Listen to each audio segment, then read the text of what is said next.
सब ਭੈਣਾਂ ਨੂੰ, ਭਰਾਵਾਂ ਨੂੰ, ਬਜ਼ੁਰਗਾਂ ਨੂੰ, ਮਾਤਾਵਾਂ ਨੂੰ ਅੱਜ ਦਾ ਦਿਨ ਫਿਰ ਮੁਬਾਰਕ ਹੋਵੇ।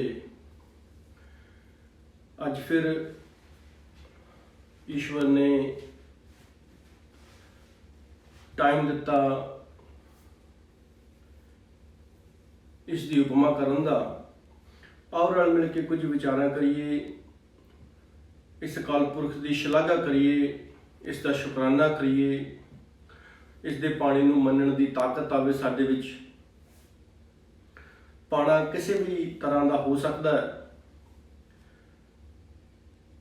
ਅਰਦਾਸ ਕਰੀਏ, ਸੱਚੇ ਪਾਤਸ਼ਾਹ ਅਸੀਂ ਭੁੱਲਣਹਾਰ ਹਾਂ, ਤੂੰ ਬਖਸ਼ਣਹਾਰੇ। ਸਾਡੀਆਂ ਭੁੱਲਾਂ ਨੂੰ, ਸਾਡੇ ਗੁਨਾਹਾਂ ਨੂੰ, ਸਾਡੇ ਪਾਪਾਂ ਨੂੰ, ਸਾਡੀਆਂ ਬਦਖੋਈਆਂ ਨੂੰ, ਸਾਡੇ ਕਿਸੇ ਵੀ ਐਸੇ ਕੰਮ ਨੂੰ ਜਿਹੜਾ ਤੇਰੇ ਮੁਤਾਬਕ ਨਾ ਹੋਵੇ ਸਾਨੂੰ ਬਖਸ਼ ਲੈਣਾ।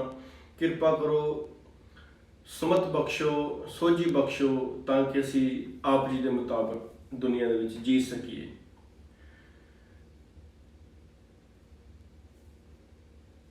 ਗੁਰਬਾਣੀ ਵਿੱਚ ਸੱਚੇ ਪਾਤਸ਼ਾਹ ਲਿਖਦੇ ਨੇ कि हम मूर्ख तुम चतुर सियाणे। हम मूर्ख तुम चतुर सियाणे, तू सर्व कला का ज्ञाता। महाराज ने लिखा कि हम मूर्ख तुम चतुर सियाणे। तुम परमात्मा ਨੂੰ ਸੰਬੋਧਿਤ ਕਰਕੇ, परमात्मा ਨੂੰ ਪੁਆਇੰਟ ਕਰਕੇ, परमात्मा ਨੂੰ ਆਮਣੇ ਸਾਹਮਣੇ ਰੱਖ ਕੇ, ਇਸ ਦੇ ਵੱਲ ਇਸ਼ਾਰਾ ਕਰਕੇ ਇਸ ਦੀ ਉਪਮਾ ਕਰਦੇ ਆ। ਮਹਾਰਾਜ ਲਿਖਦੇ ਨੇ ਕਿ ਹਮ ਮੂਰਖ ਤੁਮ ਚਤੁਰ ਸਿਆਣੇ।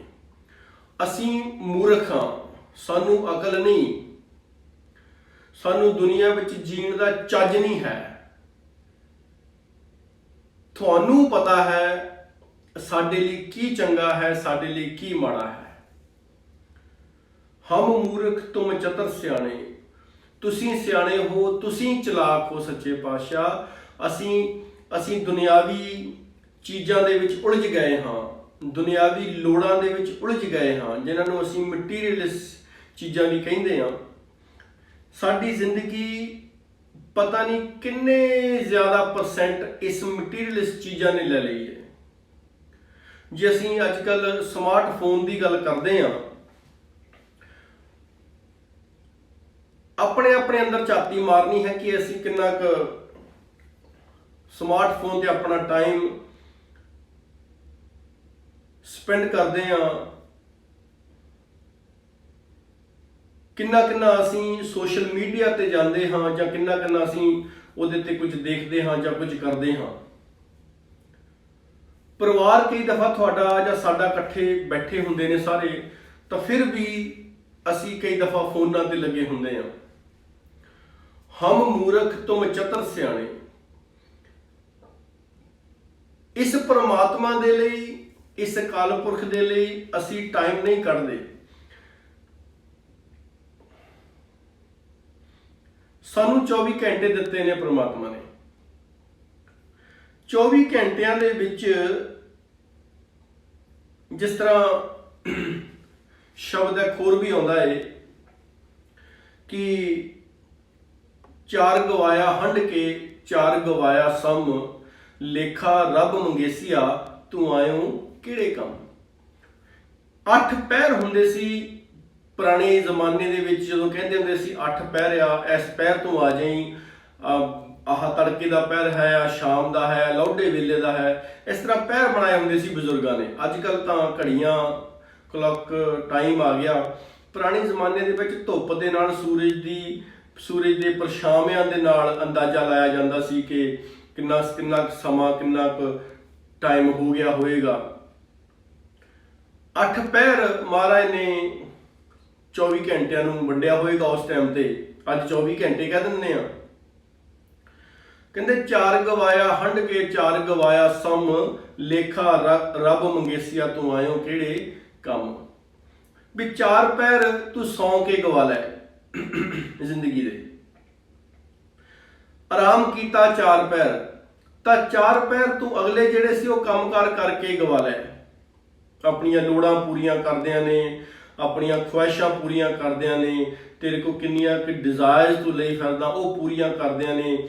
ਗੱਡੀਆਂ ਅਸੀਂ ਲੋਨ ਤੇ ਲਈਆਂ, ਗੱਡੀਆਂ ਅਸੀਂ ਕਿਸ਼ਤਾਂ ਤੇ ਲਈਆਂ, ਘਰ ਬਾਹਰ ਸਾਡੇ ਕਿਸ਼ਤਾਂ ਤੇ ਆ, ਅਸੀਂ ਹੋਰ ਟਾਈਪ ਦੇ ਲੋਨ ਲਏ ਹੋ ਆ ਜਿਹੜੇ ਸਾਡੇ ਕੋਲ ਕਈ ਦਫਾ ਅਫੋਰਡ ਕਰਨੇ ਵੀ ਔਖੇ ਹੋ ਜਾਂਦੇ ਨੇ। ਉਹਨਾਂ ਦੀਆਂ ਕਿਸ਼ਤਾਂ ਪੂਰੀਆਂ ਕਰਦਿਆਂ ਨੇ ਮੈਨੂੰ ਆਪਣੀ ਜ਼ਿੰਦਗੀ ਦਾ ਨਹੀਂ ਪਤਾ ਲੱਗਾ ਕਿ ਮੈਂ ਕਿੱਥੋਂ ਕਿੱਥੇ ਤੱਕ ਆ ਗਿਆ। 4 ਗਵਾਇਆ ਹੰਡ ਕੇ, 4 ਗਵਾਇਆ ਹੰਡ ਕੇ, ਚਾਰ ਪੈਰ ਸੀ ਜਿਹੜੇ ਤੂੰ ਕੰਮਕਾਰ ਕਰਕੇ ਗਵਾ ਲੈ। 4 ਗਵਾਇਆ ਸਮ, 4 ਪੈਰ ਤੂੰ ਜਿਹੜੇ ਸੀ ਸੌਂ ਸੂੰ ਕੇ ਗਵਾ ਲੈ। ਮਹਾਰਾਜ ਨੇ, ਪ੍ਰਮਾਤਮਾ ਨੇ, ਈਸ਼ਵਰ ਨੇ, ਅੱਲਾ ਨੇ ਤੇਰੇ ਕੋਲੋਂ ਲੇਖਾ ਮੰਗਣਾ, ਤੂੰ ਆਇਆ ਕਿਹੜੇ ਕੰਮ ਸੀ ਦੁਨੀਆ ਤੇ। ਪ੍ਰਾਣੀ ਤੂੰ ਆਇਓ ਲਾਹਾ ਲੈਣ, ਤੂੰ ਲੱਗਾ ਕੀ ਤਕ ਫਕੜੇ ਤੇਰੀ ਮੁਕਦੀ ਚੱਲੀ ਰਹਿਣ। ਅੱਗੇ ਵੀ ਦਾਸ ਨੇ ਸ਼ੇਅਰ ਕੀਤਾ ਸ਼ਲੋਕ ਆਪ ਜੀ ਦੇ ਨਾਲ। ਦੁਨੀਆ ਦੇ ਵਿੱਚ ਆਇਆ ਇਨਸਾਨ ਤੂੰ ਕਾਹਦੇ ਲਈ ਹੈ? ਤੂੰ ਸਿਰਫ ਇੱਕੋ ਕੰਮ ਵਾਸਤੇ ਆਇਆ, ਉਹ ਹੈ ਪਰਮਾਤਮਾ ਨੂੰ ਜਾਣਨਾ। ਪਰਮਾਤਮਾ ਦੀ ਜਾਣਕਾਰੀ ਪੂਰਨ ਸਤਿਗੁਰ ਤੋਂ ਹੋਣੀ ਹੈ, ਪੂਰਨ ਗੁਰੂ ਤੋਂ ਹੋਣੀ ਹੈ, ਜਿਹੜਾ ਤੈਨੂੰ ਹੂ ਬਹੂ ਪਰਮਾਤਮਾ ਨਾਲ ਮਿਲਾ ਦੇ। ਇਹ ਲੇਖਾ ਤੇਰੇ ਕੋਲ ਰੱਬ ਨੇ ਮੰਗਣਾ ਹੈ। ਤੂੰ ਕਿਹੜੇ ਕੰਮ ਤੈਨੂੰ ਮੈਂ ਭੇਜਿਆ ਸੀ, ਤੂੰ ਕਿਹੜੇ ਕੰਮ ਕਰਕੇ ਆਇਆ। ਜਿਸ ਤਰ੍ਹਾਂ ਬਹੁਤ ਵਾਰੀ ਸੁਣਨ ਨੂੰ ਮਿਲਿਆ ਮਹਾਪੁਰਸ਼ਾਂ ਦੇ ਵਚਨ, ਸਤਿਗੁਰ ਦੇ ਵਚਨ, ਕਿ ਮੰਨ ਲਓ ਘਰੋਂ ਤੁਹਾਨੂੰ ਭੇਜਿਆ ਗਿਆ ਵੀ ਆਹ ਤੂੰ ਚੀਜ਼ ਲੈ ਕੇ ਆ, ਤੂੰ ਸ਼ਹਿਰ ਚਲਿਆ, ਸ਼ਹਿਰ ਤੋਂ ਆਹ ਚੀਜ਼ ਲੈ, ਜ਼ਰੂਰੀ ਚਾਹੀਦੀ ਹੈ। ਤੇ ਸ਼ਹਿਰ ਮੇਰੇ ਵਰਗਾ ਜਾਂਦਾ, ਉੱਥੇ ਰੌਣਕ ਮੇਲਾ ਦੇਖਦਾ, ਉੱਥੇ ਗਾਉਣ ਵਾਲੀ ਲੱਗੀ ਹੈ, ਗਾਉਣ ਵਾਲਾ ਦੇਖਦਾ ਤਾਂ ਆਪਣੀ ਗਿੱਧਾ ਭੰਗੜਾ ਪੈਂਦਾ, ਜਾਂ ਹੋਰ ਕੋਈ ਉੱਥੇ ਰੌਣਕ ਮੇਲਾ ਚੱਲਦਾ, ਉਹ ਦੇਖ ਕੇ ਆ ਜਾਂਦਾ, ਇੰਜੋਇਮੈਂਟ ਕਰਕੇ ਆ ਜਾਂਦਾ। ਪਰ ਜਿਹੜੀ ਚੀਜ਼ ਲੈਣ ਵਾਸਤੇ ਭੇਜਿਆ ਸੀ ਉਹ ਲੈ ਕੇ ਨਹੀਂ ਆਇਆ। ਤੇ ਘਰ ਦੇ ਉਹ ਉਡੀਕਦੇ ਨੇ ਕਿ ਹੁਣੇ ਸਾਡਾ ਬੱਚਾ ਗਿਆ ਹੈ ਜਾਂ ਘਰ ਦਾ ਮੈਂਬਰ ਗਿਆ ਹੈ, ਉਹ ਚੀਜ਼ ਲੈਣ ਵਾਸਤੇ ਆ ਜਾਏਗਾ ਤੇ ਅਸੀਂ ਆਪਣਾ ਉਹ ਕੰਮ ਉਹ ਪੂਰਾ ਕਰਨਾ ਹੈ। ਪਰ ਜਿਸ ਨੂੰ ਵੀ ਭੇਜਿਆ ਉਹ ਤਾਂ ਰੌਣਕ ਮੇਲਾ ਦੇਖ ਕੇ ਆ ਗਿਆ, ਉਹ ਚੀਜ਼ ਤਾਂ ਲੈ ਕੇ ਆਇਆ ਹੀ ਨਹੀਂ ਜਿਹੜੀ ਚੀਜ਼ ਲੈਣ ਵਾਸਤੇ ਭੇਜਿਆ ਸੀ।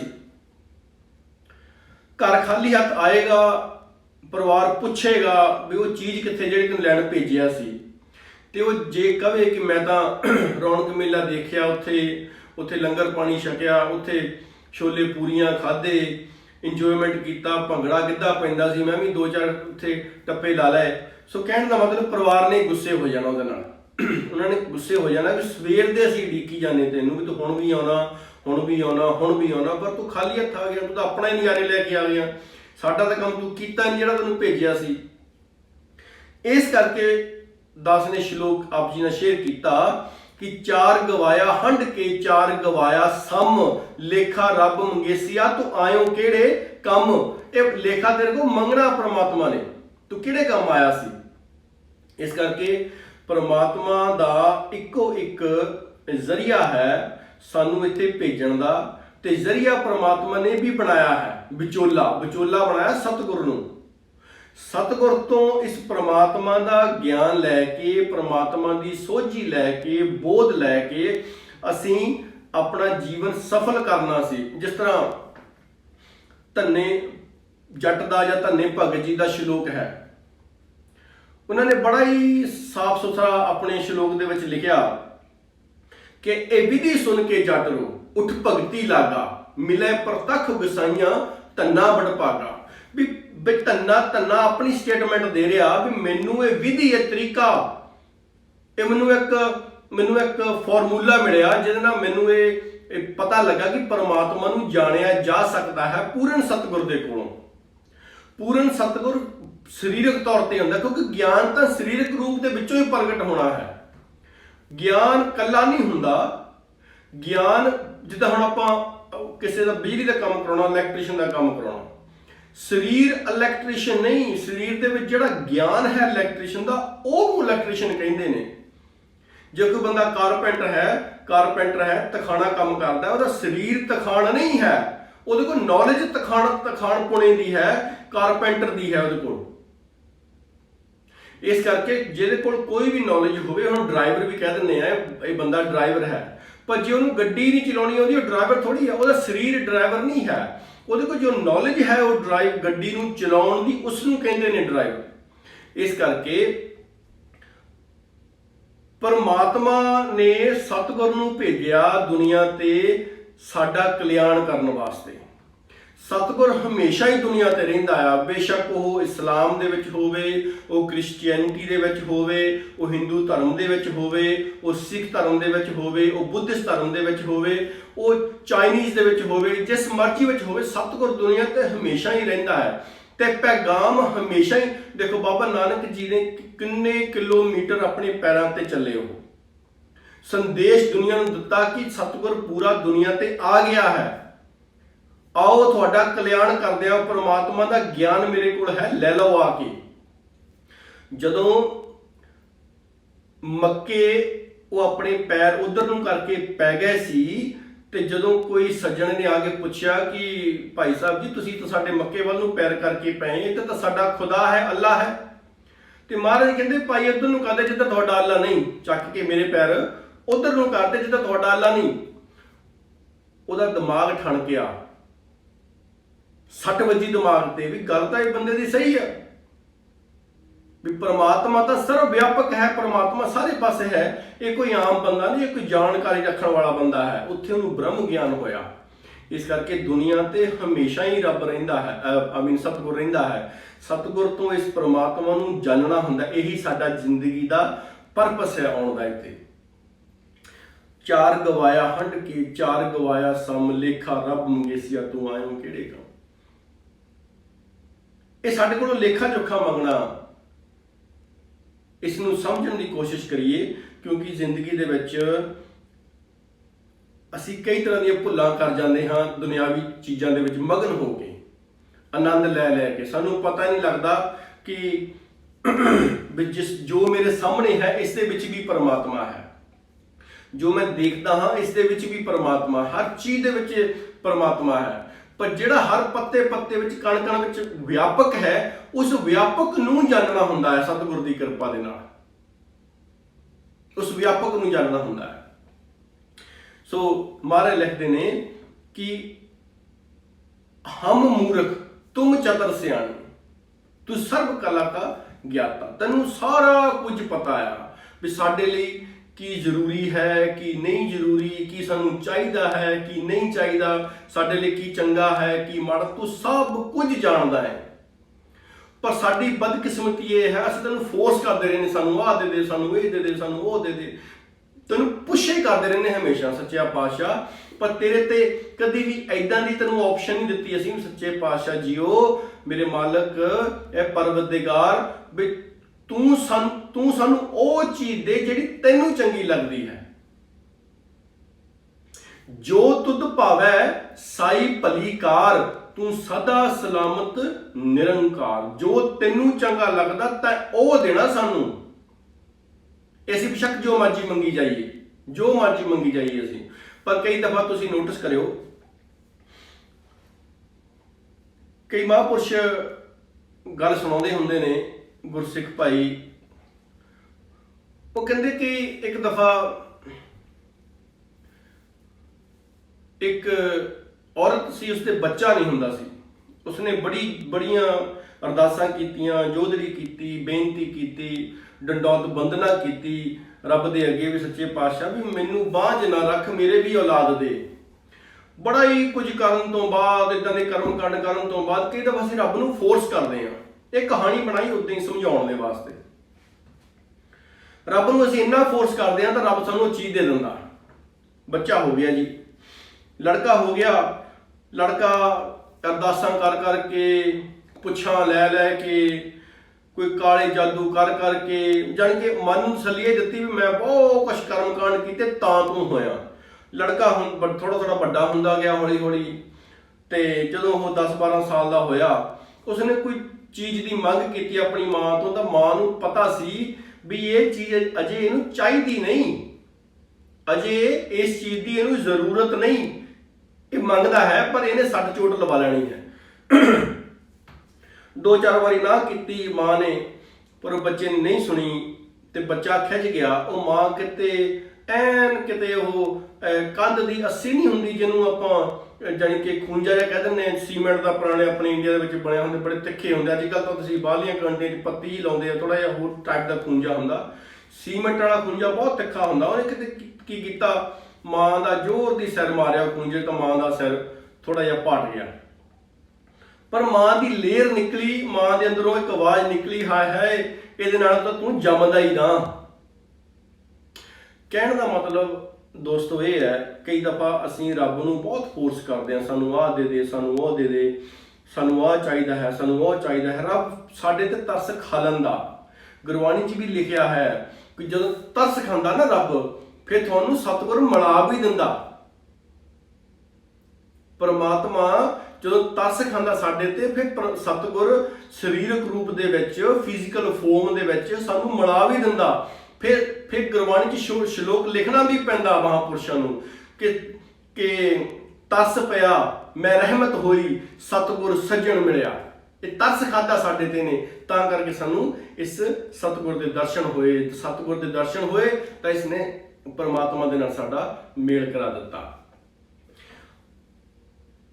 ਇੱਕ ਸ਼ਲੋਕ ਹੋਰ ਧਿਆਨ ਵਿਚਾਰਿਆ, ਮਹਾਰਾਜ ਲਿਖਦੇ ਨੇ ਕਿ ਸੁਖ ਮੇਂ ਸਭ ਸੰਗੀ ਪੈ, ਦੁੱਖ ਮੇਂ ਸੰਗ ਨਾ ਕੋਇ। ਹੁਣ ਜਦੋਂ ਇਨਸਾਨ ਦੇ ਕੋਲ ਦੁਨਿਆਵੀ ਚੀਜ਼ਾਂ ਦੀ ਘਾਟ ਨਾ ਹੋਵੇ, ਗੱਡੀਆਂ ਕਾਰਾਂ ਹੋਣ, ਪੈਸਾ ਧੇਲਾ ਹੋਵੇ, ਚੰਗਾ ਰੱਜ ਕੇ ਹੋਵੇ, ਤੇ ਬਹੁਤ ਸੰਗੀ ਸਾਥੀ ਸਾਡੇ ਆ ਚੁੰਬੜਦੇ ਨੇ ਸਾਨੂੰ। ਕਹਿੰਦੇ ਸੁਖ ਮੇਂ ਸਭ ਸੰਗੀ ਪਏ, ਦੁੱਖ ਮੇਂ ਸੰਗ ਨਾ ਕੋਏ। ਕਹੋ ਨਾਨਕ ਹਰ ਭਜ ਮਨਾ, ਕਹੋ ਨਾਨਕ ਹਰ ਭਜ ਮਨਾ, ਅੰਤ ਸਹਾਈ ਹੋਏ। ਹਰ ਕਹਿੰਦੇ ਪਰਮਾਤਮਾ ਨੂੰ। ਬਾਬਾ ਨਾਨਕ ਜੀ ਆਪਣਾ ਨਾਮ ਵਿੱਚ ਦੇ ਕੇ, ਆਪਣੀ ਸਟੇਟਮੈਂਟ, ਆਪਣਾ ਹਲਫੀਆ ਬਿਆਨ, ਆਪਣੀ ਮੋਹਰ ਲਾ ਕੇ ਗੱਲ ਕਹਿ ਰਹੇ ਨੇ ਕਿ ਕਹੋ ਨਾਨਕ ਹਰ ਭਜ ਮਨਾ, ਹੇ ਮਨ ਮੇਰੇ ਤੂੰ ਪਰਮਾਤਮਾ ਨੂੰ ਸਹਾਈ ਬਣਾ, ਪਰਮਾਤਮਾ ਨੂੰ ਆਪਣੇ ਅੰਗ ਸੰਗ ਸਮਝ, ਪਰਮਾਤਮਾ ਨੂੰ ਆਪਣਾ ਆਧਾਰ ਬਣਾ। ਜਿਹਨੇ ਅੰਤ ਸਹਾਈ, ਅੰਤ ਸਵਾਸਾਂ ਤੱਕ, ਅੰਤ ਸਮੇਂ ਤੱਕ ਤੇਰਾ ਸਹਾਈ ਹੋਣਾ ਹੈ। ਇਸ ਨੂੰ ਆਧਾਰ ਬਣਾ ਆਪਣਾ, ਤੇਰੀ ਜ਼ਿੰਦਗੀ ਸਫਲ ਹੋ ਜਾਏਗੀ। ਪਰ ਮਾੜੀ ਕਿਸਮਤ ਫੇ ਅਸੀਂ ਇੰਨੇ ਉਲਝ ਗਏ ਆ। ਦੇਖੋ ਜਦੋਂ ਹਰਿਆਣਾ ਦੇ ਵਿੱਚ ਪੁਲਿਸ ਵੱਲੋਂ ਕੋਈ ਇਦਾਂ ਦਾ ਕੋਈ ਰੱਬ ਨੂੰ ਮੰਨਣ ਵਾਲਾ ਜਾਂ ਨਾ ਮੰਨਣ ਵਾਲਾ ਸੀ, ਮੈਨੂੰ ਇਸ ਗੱਲ ਦਾ ਬੜਾ ਪਤਾ ਨਹੀਂ, ਜਿਹਨੂੰ ਉਹਨਾਂ ਨੇ ਉਹਨੂੰ ਫੜਨਾ ਸੀ ਦਰਅਸਲ ਕਿਸੇ ਬਾਬੇ ਨੂੰ, ਤਾਂ ਉਹਨਾਂ ਨੇ ਕੀ ਕੀਤਾ, ਇੰਟਰਨੈਟ ਬੰਦ ਕਰ ਦਿੱਤਾ। 2 ਦਿਨਾਂ ਲਈ, ਫਿਰ 24 ਘੰਟਿਆਂ ਲਈ ਇੰਟਰਨੈਟ ਬੰਦ ਕਰਤਾ ਵੀ ਕੋਈ ਇਦਾਂ ਦਾ ਜਿਹੜਾ ਆ ਐਕਸੈਸ ਨਾ ਮਿਲੇ ਕਿਸੇ ਨੂੰ।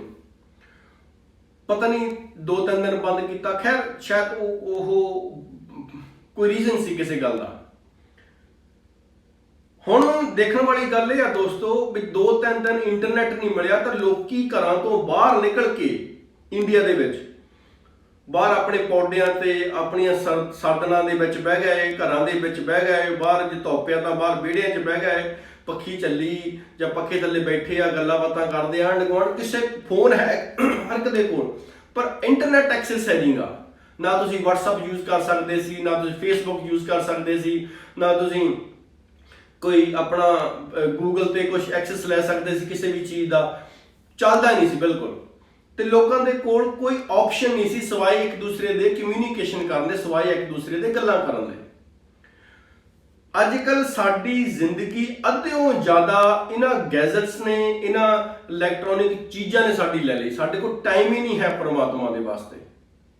ਅਸੀਂ ਪਰਮਾਤਮਾ ਨੂੰ ਭੁੱਲ ਚੁੱਕੇ ਹਾਂ। ਮਿਲੀਆਂ ਦਾਤਾਂ ਵਿਸਰਿਆ ਦਾਤਾਰ, ਪਰਮਾਤਮਾ ਭੁੱਲ ਗਿਆ, ਦਾਤਾਂ ਮਿਲ ਗਈਆਂ ਜਦੋਂ। ਆਓ ਦੋਸਤੋ ਪਰਮਾਤਮਾ ਨੂੰ, ਹਰ ਨੂੰ ਆਪਣਾ ਸਹਾਈ ਬਣਾਵਾਂਗੇ ਤਾਂ ਸਾਡੇ ਅੰਤ ਸਵਾਸਾਂ ਤੱਕ, ਜਦੋਂ ਬੱਚਿਆਂ ਨੇ, ਘਰ ਵਾਲਿਆਂ ਨੇ, ਘਰ ਵਾਲੀਆਂ ਨੇ, ਮਾਂ-ਬਾਪ ਨੇ, ਭੈਣਾਂ ਭਾਈਆਂ ਨੇ ਸਾਥ ਨਹੀਂ ਦੇਣਾ, ਉਦੋਂ ਪਰਮਾਤਮਾ ਨੇ ਹੀ ਸਾਥ ਦੇਣਾ। ਇਹ ਸ਼ਬਦ ਦੇ ਵਿੱਚ ਇਹ ਕਹਿ ਰਹੇ ਨੇ ਮਹਾਰਾਜ। ਆਓ ਕਿਰਪਾ ਕਰੋ, ਰਹਿਮਤ ਕਰੋ, ਇਸ ਰਮੇ ਰਾਮ ਦੇ ਨਾਲ, ਪਰਮਾਤਮਾ ਨਾਲ, ਅਕਾਲ ਪੁਰਖ ਨਾਲ ਜੁੜੇ ਰਹੀਏ, ਤਾਂ ਅਸੀਂ ਵੀ ਪਰਮਾਤਮਾ ਬਣ ਜਾਵਾਂਗੇ। ਕਿਉਂਕਿ ਸਾਡੇ ਵਿੱਚ ਜਿਹੜਾ ਪਰਮਾਤਮਾ ਦਾ ਅੰਸ਼ ਹੈ, ਇਹ ਪਰਮਾਤਮਾ ਦਾ ਅੰਸ਼ ਹੈ, ਪਰ ਪਰਮਾਤਮਾ ਜਿਹੜਾ ਸਾਡੇ 올 ਅਰਾਊਂਡ ਹੈ, ਅੰਗ ਸੰਗ ਹੈ, ਜਿਸ ਦੇ ਬਗੈਰ ਕਹਿੰਦੇ ਪੱਤਾ ਨਹੀਂ ਹਿਲਦਾ, ਪੱਤੇ ਪੱਤੇ ਵਿੱਚ, ਕਣ ਕਣ ਵਿੱਚ ਹੈ, ਸਾਰੇ ਪਾਸੇ ਹੈ। ਜਦੋਂ ਇਹ ਅੰਦਰਲਾ ਛੋਟਾ ਅੰਸ਼ ਪਰਮਾਤਮਾ ਦਾ ਇਸ ਬਾਹਰਲੇ ਅੰਸ਼ ਨੂੰ ਜਾਣ ਲਏਗਾ ਤਾਂ ਇਹ ਵੀ ਪਰਮਾਤਮਾ ਬਣ ਜਾਏਗਾ। ਛੋਟਾ ਗਲਾਸ ਉਹਨਾਂ ਚਿਰ ਹੀ ਗਲਾਸ ਪਾਣੀ ਦਾ ਹੈ ਜਿੰਨਾ ਚਿਰ ਹੱਥ 'ਚ ਫੜਿਆ ਹੈ। ਜਦੋਂ ਇਹ ਸਮੁੰਦਰ 'ਚ ਪਾ ਦਈਏ ਤਾਂ ਇਹ ਵੀ ਸਮੁੰਦਰ ਹੀ ਬਣ ਜਾਣਾ ਹੈ। ਆਓ ਭੁੱਲਾਂ ਦੀ ਖਿਮਾ, ਹਰ ਵਾਰ ਦੀ ਤਰ੍ਹਾਂ ਅਰਦਾਸ ਦੁਨੀਆ ਦੇ ਵਾਸਤੇ, ਸਰਬੱਤ ਦੇ ਭਲੇ ਦੇ ਵਾਸਤੇ, ਘਰ ਘਰ ਵਿੱਚ ਸੁੱਖ ਹੋਣ, ਸਿਹਤਾਂ ਠੀਕ ਰਹਿਣ, ਬੱਚੇ ਤੰਦਰੁਸਤ ਰਹਿਣ, ਬਜ਼ੁਰਗਾਂ ਨੂੰ ਲੰਮੀਆਂ ਉਮਰਾਂ ਹੋਣ। ਉਹ ਇਨਸਾਨ ਬਹੁਤ ਜ਼ਿਆਦਾ ਕਿਸਮਤ ਵਾਲੇ ਹੁੰਦੇ ਨੇ ਜੋ ਪਰਮਾਤਮਾ ਦਾ ਹਰ ਵਕਤ ਸ਼ੁਕਰਾਨਾ ਕਰਦੇ ਨੇ। ਆਓ ਕਿਸੇ ਵੀ ਹਾਲਾਤ ਵਿੱਚ ਹੋਈਏ, ਪਰਮਾਤਮਾ ਦਾ ਸ਼ੁਕਰ ਕਰੀਏ। ਧੰਨ ਧੰਨ ਹੈ ਤੂੰ ਸੱਚੇ ਪਾਤਸ਼ਾਹ, ਤੇਰੀ ਇਹ ਜਿਹੜੀ ਕਾਇਨਾਤ ਬਣਾਈ ਹੈ, ਜਿਹੜੀ ਤੇਰੀ ਇਹ ਕੁਦਰਤ ਬਣਾਈ ਹੈ। ਕਿਉਂਕਿ ਜੇ ਕੁਦਰਤ ਨਾ ਹੁੰਦੀ ਤਾਂ ਸ਼ਾਇਦ ਇਹ ਲਾਈਫ ਵੀ ਜਿਹੜੀ ਸੀ ਬਹੁਤ ਜ਼ਿਆਦਾ ਮਿਜ਼ਰੇਬਲ ਹੋਰ ਤਰ੍ਹਾਂ ਦੀ ਹੋ ਜਾਣੀ ਸੀ। ਇਸ ਦਾ ਵੀ ਸ਼ੁਕਰਾਨਾ ਕਰੀਏ ਕਿਉਂਕਿ ਘਰਾਂ ਵਿੱਚ ਰਹਿੰਦੇ ਹਾਂ, ਇਹ ਘਰ ਵਿੱਚ ਵੀ ਪਰਮਾਤਮਾ ਹੈ। ਜਿੱਧਰ ਵੀ ਮੂੰਹ ਕਰਦੇ ਹਾਂ, ਪਰਮਾਤਮਾ ਹੀ ਪਰਮਾਤਮਾ ਹੈ ਸਾਰੇ ਪਾਸੇ। ਇਸ ਦਾ ਸ਼ੁਕਰਾਨਾ ਕਰੀਏ, ਇਸ ਨੂੰ ਆਧਾਰ ਬਣਾਈਏ, ਇਸ ਨੂੰ ਮਹਿਸੂਸ ਕਰਦੇ ਹੋਏ, ਇਸ ਦਾ ਡਰ ਰੱਖਦੇ ਹੋਏ ਆਪਣੀ ਜ਼ਿੰਦਗੀ ਨੂੰ ਜੀਏ ਕਿ ਸੱਚਾ ਪਾਤਸ਼ਾਹ ਹਰ ਵਕਤ, ਹਰ ਸਮੇਂ ਤੇਰੇ ਚਰਨਾਂ 'ਚ ਅਰਦਾਸ ਹੈ। ਹਰ ਵਕਤ, ਹਰ ਸਮੇਂ, ਪਲ ਪਲ, ਮਿੰਟ ਮਿੰਟ ਤੇ ਅਸੀਂ ਤੈਨੂੰ ਭੁੱਲ ਜਾਂਦੇ ਹਾਂ, ਪਰ ਤੂੰ ਬਖਸ਼ਦਾ ਰਹਿਣਾ ਹੈ, ਤੂੰ ਬਖਸ਼ਣਹਾਰ ਹੈ। ਸਾਡੀਆਂ ਭੁੱਲਾਂ ਨੂੰ ਬਖਸ਼ ਦੇ।